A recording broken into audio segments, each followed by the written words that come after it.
It is a great Thursday, and I'm glad to take you through the lunch hour with updates from all corners of Namibia, Africa, and the world. Now, locally, we spoke of the state of Oshuarongo's roads and the price and accessibility of water. I am Glenora Shipura, and this is NMH at 1, where we bring you up to speed with the current events and news making headlines. Do stay with us when we come back with more news.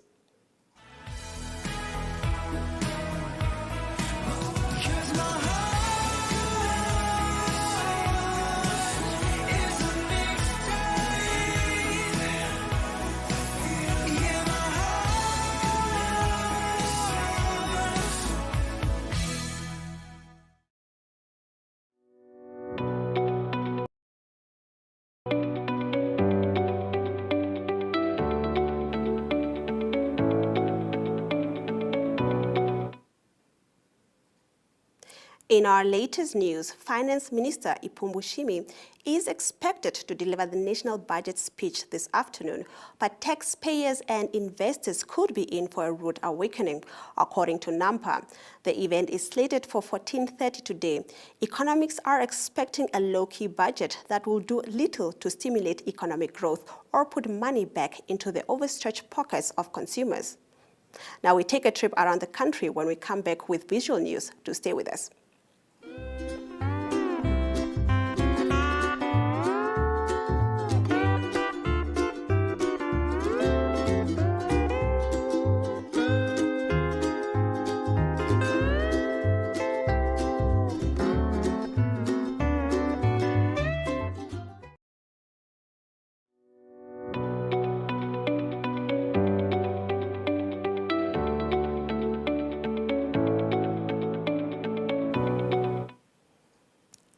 Welcome back. Now let's get right into our visual news.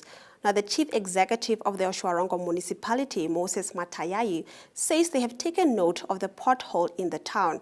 He spoke to Enzo Amwele about the situation.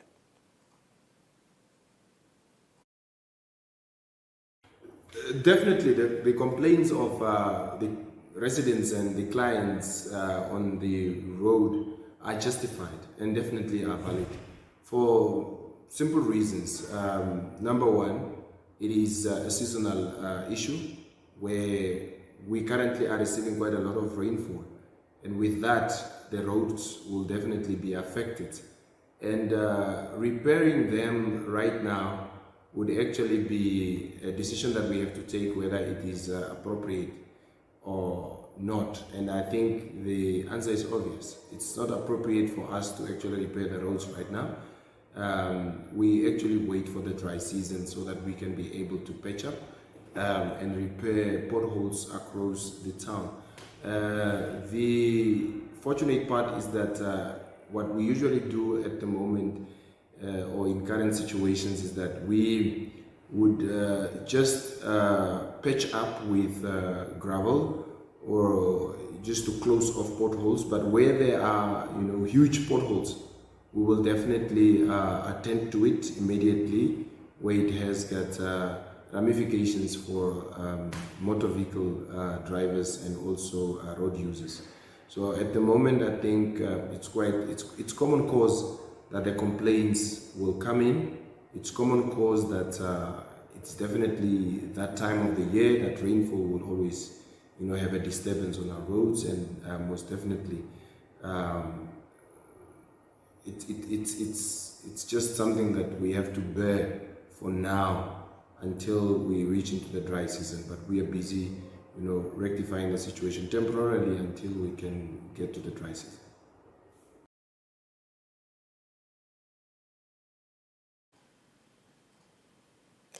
Now, in our next video, Ombudsman Advocate Basilius Dakauka says making profit should not be the priority of NMH. He made the remark in Rundu during a consultation meeting with various leaders from the Kavango East region. Kenya Kambowe was there.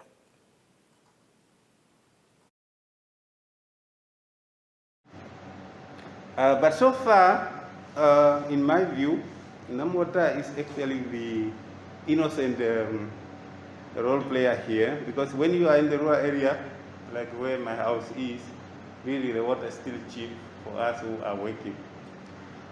But in urban areas, That's where the challenge is. I want to provoke your thought as leaders. Your town boundaries, I guess it goes up to the river. You border with Angola. That's where your boundary as town council is. And then, which means, if I want to go and take sand from the river, I must talk to the town council for me to get the permission. But here comes Namwater. He goes and gets the water. He doesn't talk to you. I do not see he went to take the water in your boundary. And you are not considered when he do that.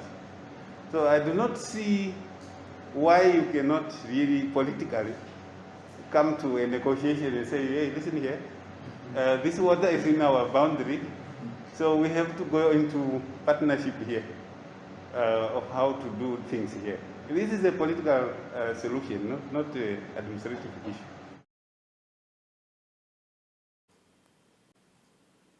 In this next clip, NAMRA spokesperson Tonateni Shidudu gives an overview on the stakeholder meeting on draft rules on the licensing of clearing agents.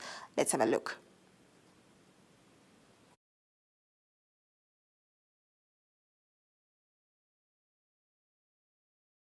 We're at NIPAM, where Namibia Revenue Agency is having a consultative workshop with the clearing agents around the country. We're joined by the Manager for Communication and Stakeholder Engagement, Mr. Tonateni Shidudu. Welcome, sir. Thank you for having me. Thank you. Can you just perhaps give us a brief summary as to what transpired so far? Okay, yeah, as you said, today we are consulting the clearing agents on the new draft rules for the licensing of clearing agents. So what we are saying is that there is a lot of changes that are coming when you want to be licensed as a clearing agent, and these rules we now have to give them to the stakeholders who are clearing agents for their input. So far it's going well. The turnout is good. We are just at a break, but there were some presentations done, and the next session we will then engage the stakeholders to give their inputs. Okay. In terms of input, is there still room for this input to be incorporated into the rules going forward? Of course, this is the reason why we are having consultations. Consultations is to get views from the industry, and we will then assess those inputs and see how we can incorporate them for the final version of the rules. Thank you very much for your time. Thank you. Thank you.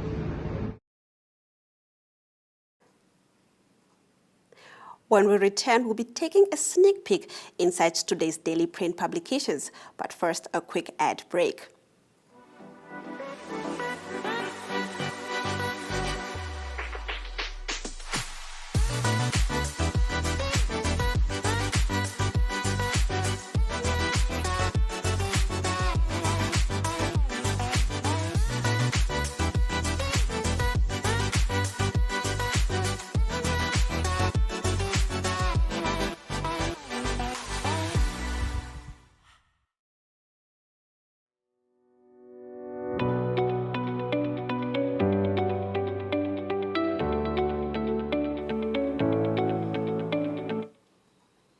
Welcome back to NMH at 1. Now let's take a look at our local newspapers. Now the Namibian Sun reports that SWAPO's youngest member of parliament, Patience Masao, on Tuesday broke ranks with her fellow party members and blasted Minister of Education, Anand Gipondoka, over the state of school hostels in the country. Now, on page 3 of the Namibian Sun, it reports that the finalization of a settlement related to an alleged multi-million-dollar contract breach by the Keetmanshoop municipality for the installation of 1,000 prepaid water meters has stalled following the expulsion of 3 town councillors. Now, the Republican reports that increasing certain minimum sentences for rapists is one of the new amendments in the Combating of Rape Act, aimed at curbing Namibia's epidemic wave of rapes. Now, the Justice Minister, Yvonne Dausep, has tabled the amendment bill in the National Assembly. Now, the Republican reports that a Malawian medical student is fighting to be released from a Namibian prison after being sentenced to 2 years in prison without the choice of a fine for being caught with the forged COVID-19 test results at a border post. Now, the Allgemeine Zeitung reports that discussions were also held about the fact that local miners are still active in the Kauhap restricted area national park during the Congress of the Namibian Hospitality Association held in Lutteritz Bay. Thus, the legitimate question was asked whether in dissolution of a mining company, in fact, all man-made artifacts should be destroyed and removed. Now, the Allgemeine Zeitung reports that Namibia will take at least 3 years to achieve herd immunity to the coronavirus. Vaccination rates remain particularly low, and many Namibians are hesitant about the spike, according to the Health Ministry. This is the result of misinformation and myths. Now, the Namibian reports that the psychological impact of leaked examination papers, early January rewrites, 112 COVID deaths of educators, and the inadequate performance of management of teachers are some of the reasons given by the Education Ministry to explain the widely criticized grade 11 exam results. Now, the Namibian also reports about the proposed change to the Combating of Rape Act, which could increase the minimum sentencing of perpetrators up to 20 years. In the new era, it is reported that a prolonged recession, depleted fiscal space, the devastating economic impact of the pandemic, and inflationary pressure could, coupled with implications of basic commodities such as fuel, food, and housing, makes today's national budget one of the most anticipated policy directives in recent years.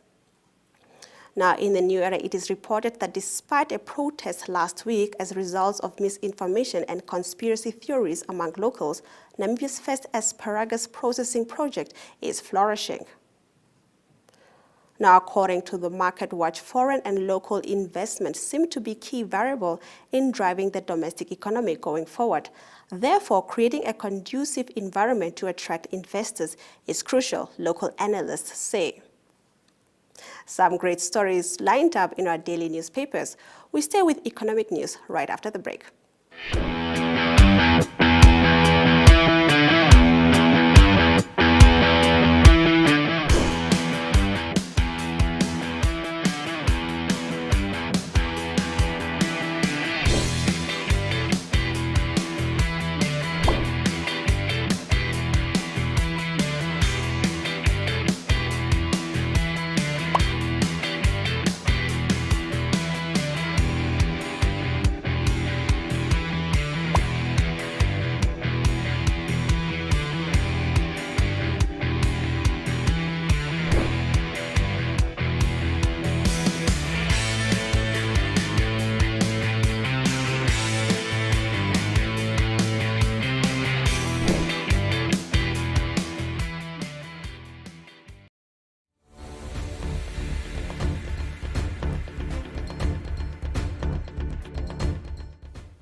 Welcome back. We now dive into today's economic news stories. In our first story, Trustco approaches courts to lift JSE suspension. Now, the fight between Trustco Group Holdings and the Johannesburg Stock Exchange is not ending just yet, with Trustco approaching the courts to set aside the JSE's decision to terminate its listing on the bourse. Now, the bone of contention remains accounting errors relating to 2.1 billion Namibian dollars, which has passed through the profit and loss statement in 2019. Now, Trustco on Monday announced that it had lodged an application for reconsideration of the decision taken by the JSE to suspend Trustco's listing. Now, the applications were made in terms of the Financial Sector Regulations Act 2017.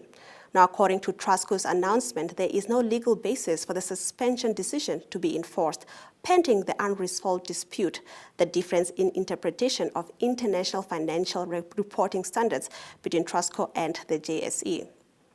Now, in the next story, Rundu RCC and ISOR.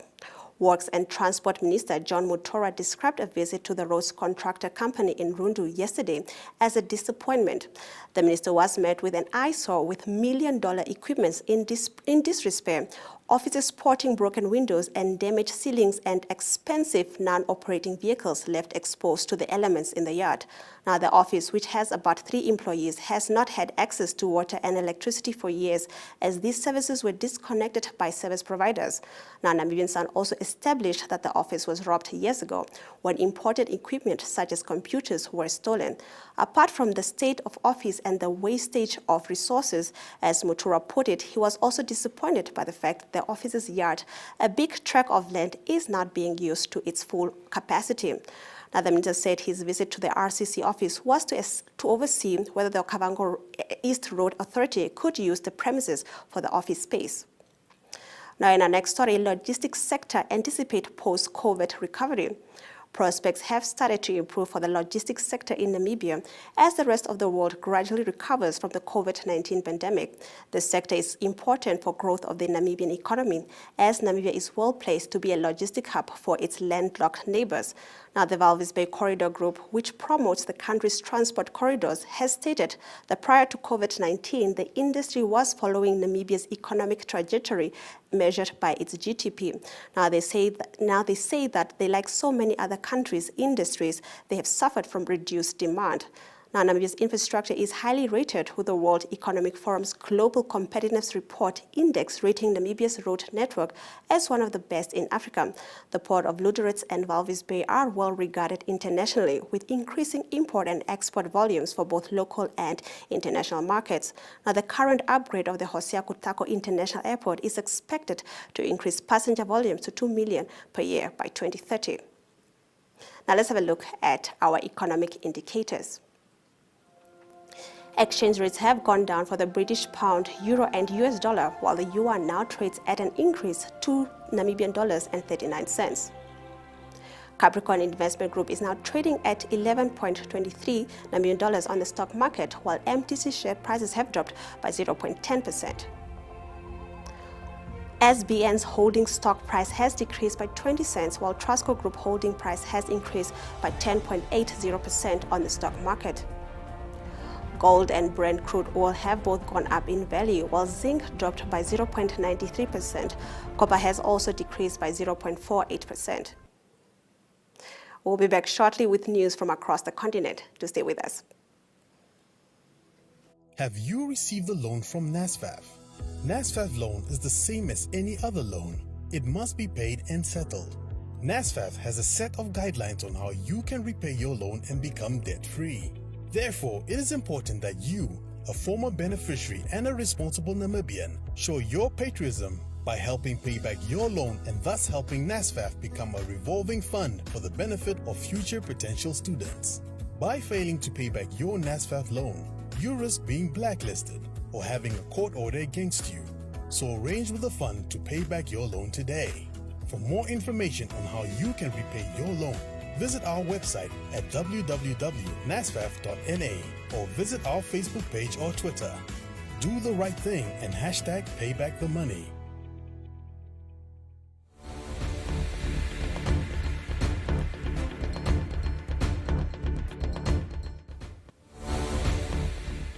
Welcome back to NMH at 1. We now take a look at news from across the continent. Now, in our first story, Angola's climate refugees. Southwest Angola has been experiencing its worst drought for the past 40 years. It has forced thousands of people to flock to neighboring Namibia after failed harvest and rising food prices worsened food shortages across the region. Now, the southwest province of Hiluya, Namibia, and Kunene in Angola have been among the hardest hit by intermittent locust infestation and a drought which has put 1.58 million people at risk of severe hunger, according to the United Nations World Food Programme. Now, in our next story, Club of Mozambique hackers demand ransom. Now, unknown hackers calling themselves the Yemen Cyber Army, who on Sunday cyber-attacked several web pages from various Mozambican government institutions, including the Defense Ministry, are demanding an unspecified amount of ransom or they will leak the classified data, according to a report by the independent television station STV. Now, the National Institute of Electric Government has played down the threats and said that the safety of the web pages is a top priority for the time being. On Monday, NMH assured a press conference that every hacked website was again online and every piece of information fully recovered without paying any money. As a matter of fact, the web pages are now online, but the cache of the Defense Ministry's webpage has a message issued to the hackers where they demand a ransom so that they do not leak out the classified data. Although NMH on Monday claimed to have regained control of the web pages on Tuesday, some were not yet available. But JASE claimed that the Tuesday problems were not a cyber attack and resulted from the need to strengthen and boost the mechanism of the cyber safety. Now, in our next story, Nigeria to ban money rituals and smoking in Nollywood movies. Nigeria's federal government has ordered filmmakers to take out money ritual content from their movies. Information and Culture Minister Lai Mohammed, who announced this on Monday during a media visit in Abuja, said some of the suspected ritual killers claimed they learned the act of ritual killings on social media, and this has prompted the federal government to sanitize the system. Many have also blamed Nollywood for featuring money rituals in some of its movies, saying this has negatively influenced the vulnerable youth. To mitigate this, I have directed the National Film and Video Censors Board, the body set up to regulate the film and video industry in Nigeria, to take this issue into consideration while performing its role of censoring and classifying film and videos. The minister said, in addition to this, the minister has directed the NFVCB to engage with stakeholders in the film industry in order to express the concerns of the government and Nigerians on the need to issue money ritual content in their movies. The Film Censors Board also recently announced a move to prohibit smoking in movies. Up next, we'll be taking a look at international news right after the break. Choose your Flex package with Paratus today. Sign up for ultra-fast fiber with the convenience of mobile LTE. That's 2 products in one bundle. It's new, it's one bill, and you can stay connected in more than one location. For more information, visit paratus.africa/NA. Always prepared. Paratus.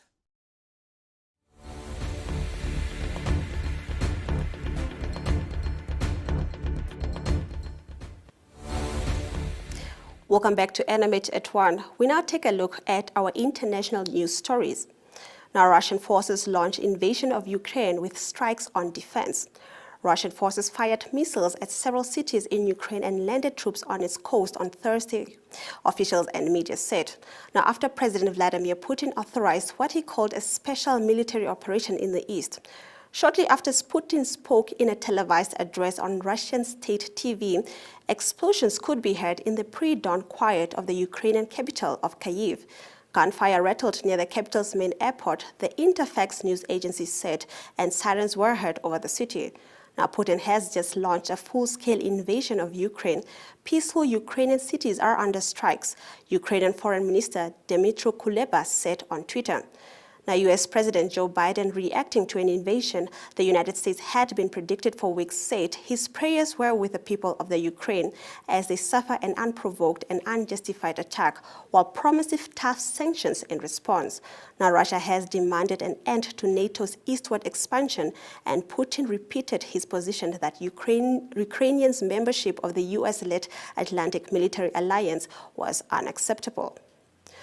Now, in our next stories, glaciers fast disappearing gauge of climate change. A crack widens in the San Rafael glaciers in Chile's extreme south, and a 10-story iceberg crashes into the lake. In the lake San Rafael, about 100 icebergs float to a day, pieces broken off from the glaciers that 150 years ago stretched out over 2/3 of the body of water, now free of ice cover. Now, the San Rafael Glacier is one of 39 in the northern Patagonian icefield, which with the southern Patagonian icefield in Chile's Andes region forms one of the world's biggest ice masses. According to the European Space Agency satellite, images show San Rafael to be one of the world's most actively calving glaciers and the fastest moving in Patagonia, following at a speed of about 7.6 kilometers per year, receding dramatically under the influence of global warming. Now, seasonal glacier melt is a natural phenomenon that with global warming has accelerated significantly. George O. Cunnington, a regional head of glaciology at Chile's Water Directorate, told AFP. Now, in our next story, Prince Harry launches another lawsuit against Associated Newspapers.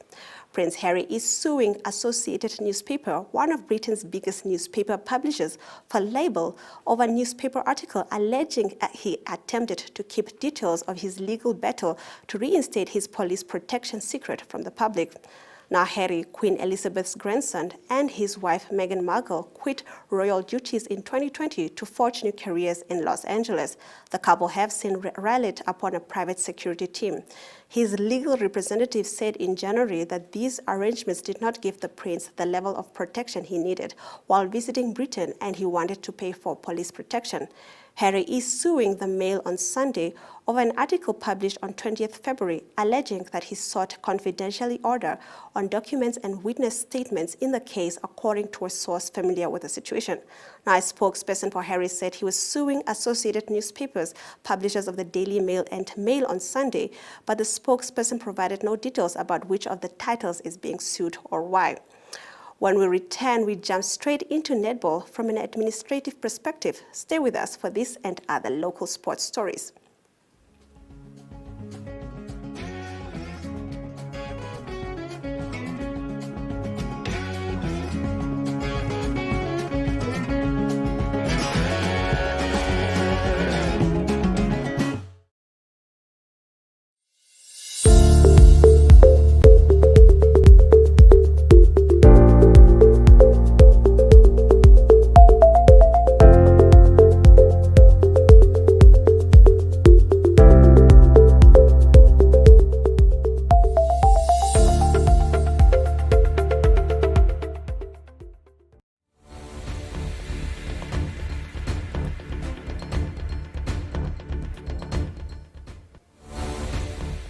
Welcome back to NMH at 1. Now let's take a look at our local sports news.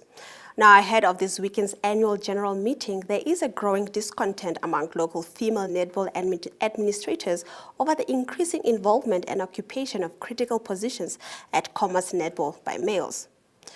Now, in our next story, the Namibia Paralympic Committee is sending a group of 6 athletes and 1 guide to the Winelands International slated for 26 February in Stellenbosch, South Africa. Now, the Namibian athletes are Bradley Murere, Petrus Karuli, Johanna Benson, Martha Haitu Kulute, Rodley Havasep, Kres Kinder, and Rivaldo Hohasep. In our next story, the Copper Queens of Zambia pipped the brave gladiators to a ticket to the Africa Women Cup of Nations in Morocco on Tuesday. Now, Senator Coleman said that he is very heartbroken, but that the team will rise from this defeat. Now, up next, we'll be looking at international sports news right after the break. Ladies and gentlemen. Yeah, welcome to another exciting edition.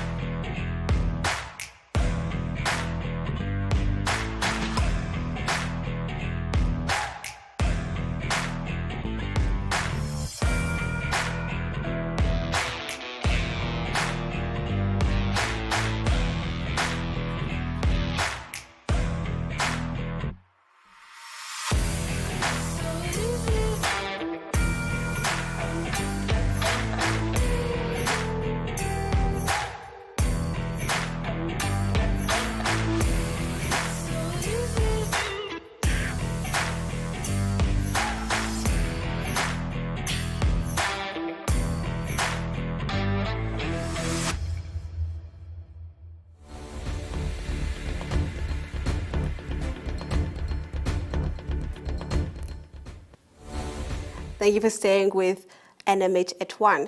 We now take a look at our international sports news.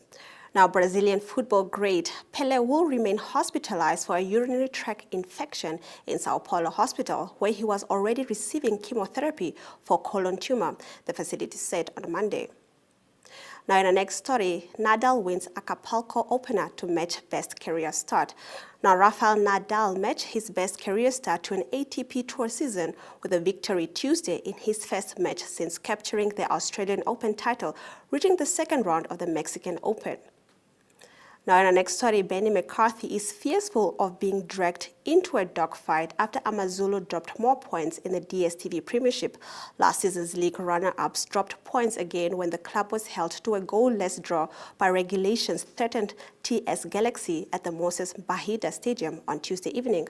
Now the results saw Usutu record their 13th draw for the domestic campaign on just 21 matches played and left coach Benny McCarthy once again lamenting his side's missed chances in front of the goal.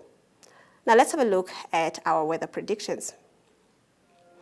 Windhoek, Rundu and Katima are expected to be sunny and warm, while other areas in the northern region are predicted to be partly cloudy. Warm temperatures are expected in the south. Marienthal has an expected maximum temperature of 37 degrees, while few showers are expected in Oranjemund. Do stay tuned for highlights right after the break.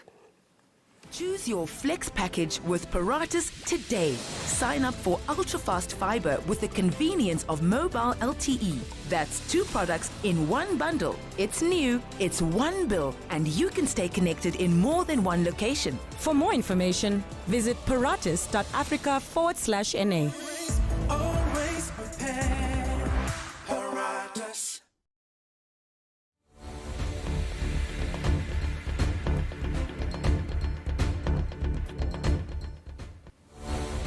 Welcome back to NMH at 1. If you've just joined us, here are the main takeaways from today's show. Now, Finance Minister Iphumbushimi is expected to deliver the national budget speech this afternoon, but taxpayers and investors could be in for a rude awakening. According to NAMPA, the event is slated for 14:30 today. Economists are expecting a low-key budget that will do little to stimulate economic growth or put money back into the overstretched pockets of consumers. Now, southwest Angola has been experiencing its worst drought for the past 40 years. It has forced thousands of people to flock to neighboring Namibia after failed harvests and rising food prices worsened food shortages across the region. Now, Russian forces fired missiles at several cities in Ukraine and landed troops on its coast on Thursday, officials and media said, after President Vladimir Putin authorized what he called a special military operation in the east. Now, ahead of this weekend's annual general meeting, there is a growing discontent among local female netball administrators over the increasing involvement and occupation of critical positions at Commerce Netball by males. Brazilian football great Pelé will remain hospitalized for a urinary tract infection in Sao Paulo Hospital, where he was already receiving chemotherapy for a colon tumor, the facility said on Monday. The fight between Trustco Group Holdings and the Johannesburg Stock Exchange is not ending just yet, with Trustco approaching the courts to set aside the JSE's decision to terminate its listing on the bourse. Now, those have been your highlights. I am Glenna Rashipura, your lunchtime companion, and I look forward to sharing the latest news and current affairs in Namibia, Africa, and beyond, right here on NMH at 1. Now, we'll share news from our correspondents in the regions. Stay with us for regional review.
Good afternoon, viewers. Welcome back to another edition of the Regional Review. My name is Enzo Amwele, the correspondent for Namibia Media Holdings. It's yet another Thursday where we share brief news with you from the Central North. Today is World Bartender Day, and bartenders are our favorite people when we are out at night.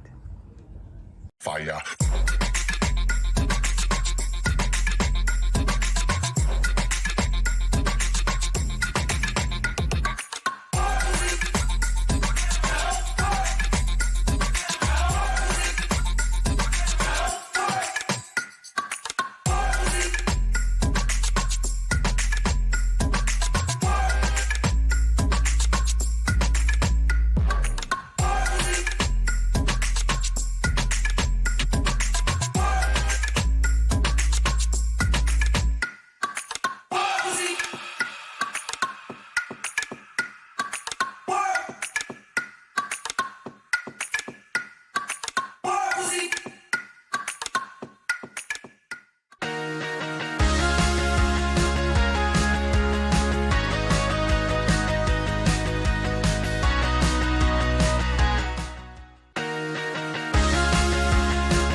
Viewers, first up in our news, the CEO of Chiwarongo Municipality has addressed the issue of the potholes in the town. Moses Matai says that the potholes will not be fixed at the moment because of the rainy season. The potholes will only be fixed during the dry season. He also mentioned that the council will definitely look into the potholes that are really dangerous for the vehicles, and it will be repaired and addressed immediately.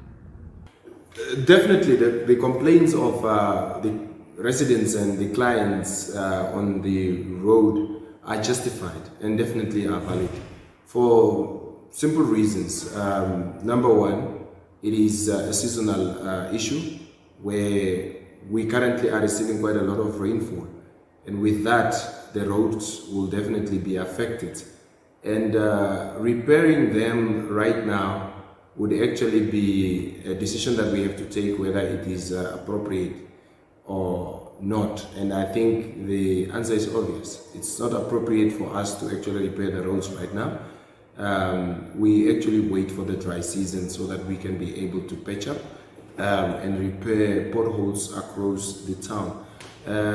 The fortunate part is that what we usually do at the moment or in current situations is that we would just patch up with gravel or just to close off potholes. But where there are, huge potholes, we will definitely attend to it immediately, where it has got ramifications for motor vehicle drivers and also road users. So at the moment, I think it's common cause that the complaints will come in. It's common cause that it's definitely that time of the year that rainfall will always, have a disturbance on our roads, and most definitely, it's just something that we have to bear for now until we reach into the dry season. But we are busy, rectifying the situation temporarily until we can get to the dry season. We hope that the residents of Chiwarongo remain calm and patient as the town council tries and fix the potholes around town. Next up in our news, a boy aged 10 drowned on Friday the 18th of February at a dam behind Acacia Park in Chiwarongo. The boy was allegedly swimming with other 4 boys, and he slipped and fell into the deep side of the pool. His next of kin has been informed, and we also caught up with the Chief of Emergency Services in Chiwarongo, Daniel Pavada, who will explain to us how the incident happened.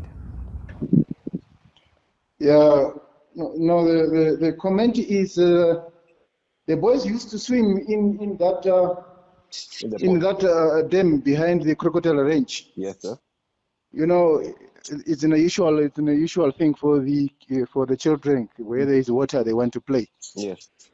It seems to me it's a usual thing that after school they go there and play. Mm-hmm. What happens is they take a rope with. Mm-hmm. I did not meet the no, check how long was the rope that they usually use. Yes. But they tie each other with the rope. So what happens is the boy who's going into the water is being tied with the rope in the middle of on his stomach, something like that. Yes. Then he jumped into the water and he swim. And then they pull him out. And then the next guy, seems to me, the next guy is being tied by the rope, and then he jumps into the water, and then he swims, it goes out. That is the principle that they're using. Yes, I see. Yeah. Now, what happens is this one, that specific day, yes, this boy, the victim, after school, he went home. Seems to me, there was nobody at home. Or there were people at home, but he was not. He didn't want to be seen that he's going to be swim. Yes. So what he did is he threw his school bag. Now that's under correction. That is what I heard. Right. Yes, sir. No problem. Okay.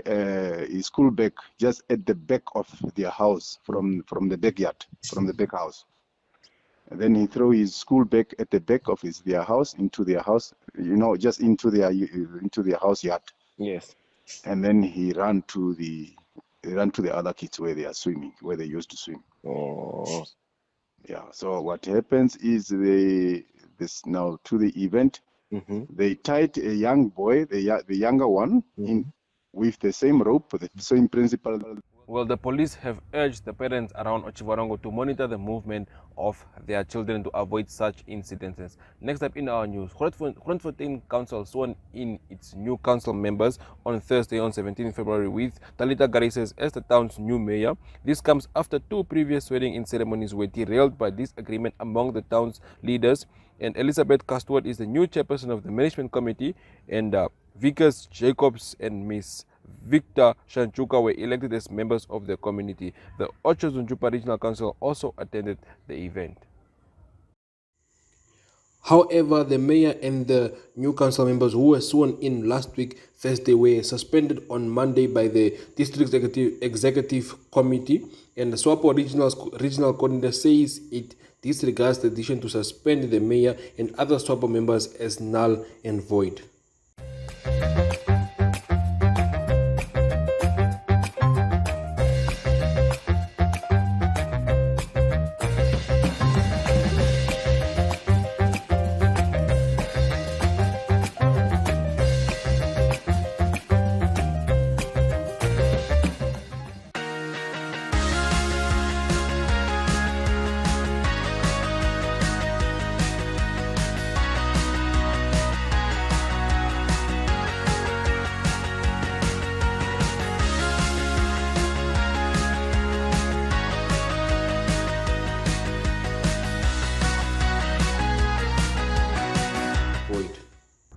Well, viewers, we have come to the end of our news segment. Now we head over to our interview segment with Dr. Fierika Bota, who is an IPC counselor and a dentist by profession.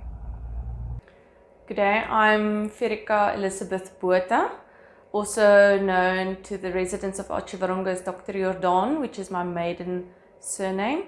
I am a practicing dental professional, dentist here in Otjiwarongo, and I'm also a counsellor for the local authority of Otjiwarongo, representing the Independent Patriots for Change Party.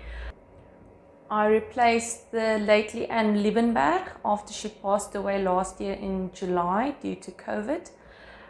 It was a big loss for myself, as she was a very dear and close friend of mine, and also the reason why I got involved in politics in 2020. So Leanne contacted me a couple of days before the registration process opened and just told me, well, Fierika, you're going to get into your car and you are going to get registered. And I asked why. And her response to me was, if you are not going to register to vote, then you will never come and sit and have a coffee with me and complain about anything. So that's how I just got into the political field in general, by registering as a voter in 2020. And once we did that, Leanne and I were very passionate about bringing change in Otjiwarongo. We only later joined the IPC because we felt that was the party that was definitely showing the most potential in bringing the much needed change, not only in the country, but definitely in the local authorities at that stage. And that's how we got involved. Both of us got involved as just helping out in the party on branch level in town. And later we were nominated as candidates for the IPC candidates list for the local authority election. And that's basically how we got started and how I got involved. Our passion for both myself and Leanne was the fact that we were both businesswomen, and we had many business associates and good friends in the town of Otjiwarongo and the area around Otjiwarongo. And we understood their concerns, we understood the complaints, and we wanted to be part of a party and a movement that was going to bring change to all the complaints and at least try to address it.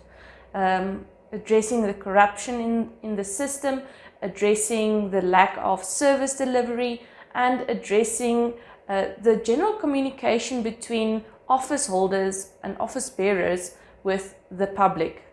Of course, that's a bit difficult in the long run, and for us as business owners, like I've mentioned, I am a dentist by profession, and Leanne was a businesswoman by profession.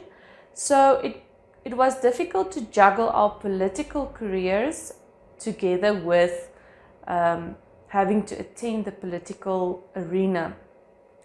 Not having a lot of experience in it, we were learning as we were going. And yeah, so that's how I got involved in it. Once we got a single seat in the local authority after the elections for IPC, Leanne was the #1 candidate for IPC, and thus she was sworn in as the IPC councillor in that December after the elections. She did phenomenally well. With her business mind, she could completely relate to the residents of Otjiwarongo. She was a forward thinker and always able to plan ahead for what was happening next and improve things in general. She was committed towards the residents, and I attended each and every council meeting that I was able to, which was the regular ordinary council meetings. I attended with her, helping her to prepare for them.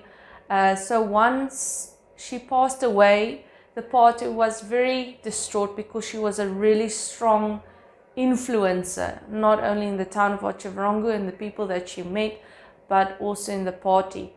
And they took quite a while to determine who would be the representative for IPC to replace her.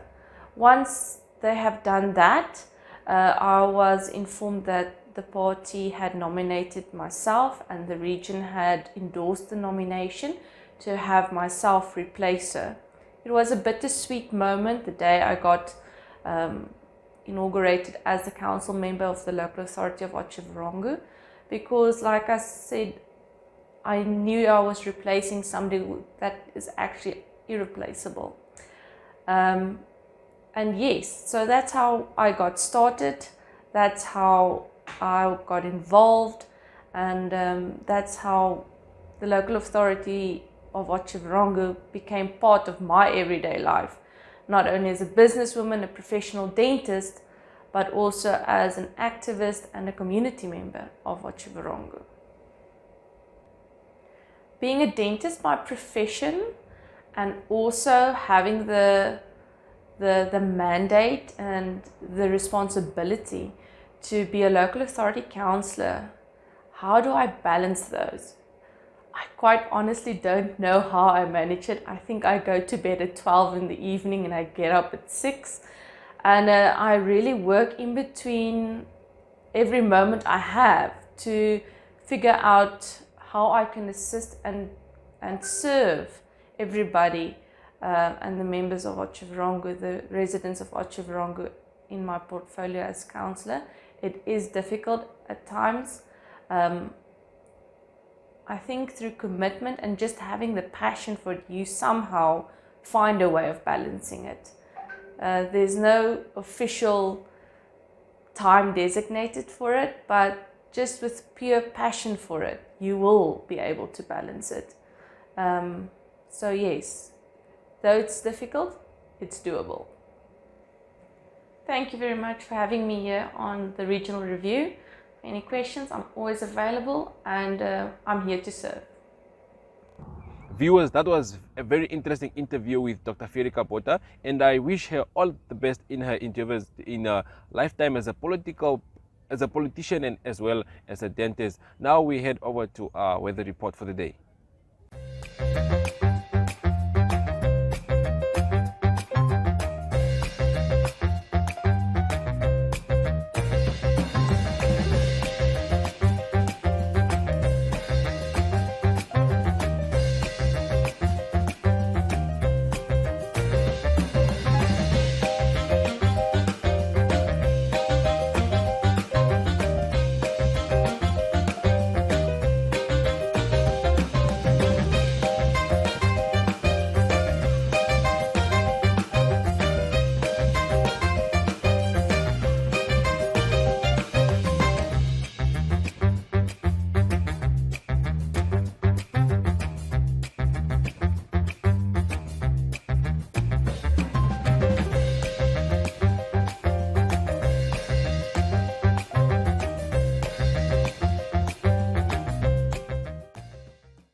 Well, viewers, we have come to the end of our broadcast here today for the Regional Review in the Central North. I hope you guys tune in again next week, Thursday, same time, and obviously a different place with different news. And if you guys have anything newsworthy, do not hesitate to contact me at enzo@myzone.com.na.